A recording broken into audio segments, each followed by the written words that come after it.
Nous sommes à une journée consacrée à la célébration des 38 années d'existence du Rassemblement démocratique du peuple camerounais. Une démonstration de pouvoir au bord de la limite. Nous sommes ici au quartier Balé, dans le premier arrondissement de la ville de Douala. Pour l'occasion, cette partie névralgique de la ville s'est arrêtée. Car ici, on célèbre le RDPC. Manifestation de grande envergure sous fond d'exhibition du pouvoir.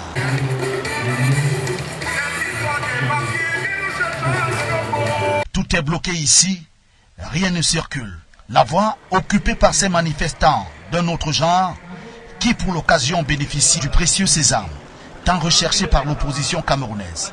L'autorisation de déclaration de manifestation sur la voie publique pendant un jour ouvrable et de bénéficier du privilège de barrer la route à la circulation. C'est l'expression ici de la démocratie, à double vitesse vécue au pays de Paul Biya, dont le parti politique est célébré, lui qui jouit de tous les privilèges.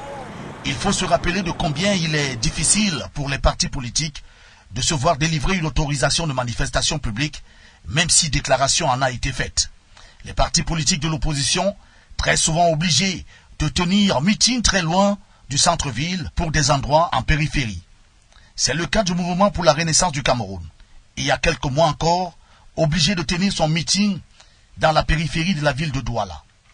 À Japoma, les manifestations du mouvement pour la renaissance du Cameroun, discriminés, avaient été obligés de se déplacer en masse pour l'occasion, mais très loin du centre-ville de Douala.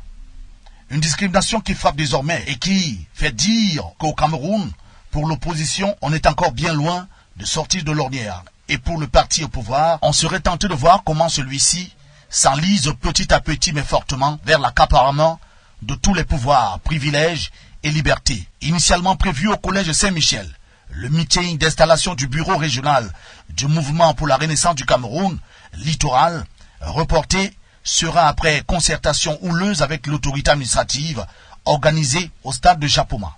Une décision prise à dessein expliquait alors les responsables du MRC.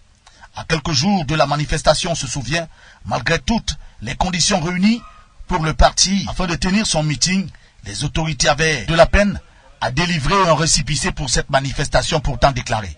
Ils seront par la suite obligés de signer une convention avec les responsables de Japoma sous instruction du gouverneur de la région. C'est dans un site fortement militarisé par la présence des camions anti-émeutes et des véhicules de la police et de la gendarmerie autour du stade et tout le long du trajet que finalement se tiendra le meeting du parti.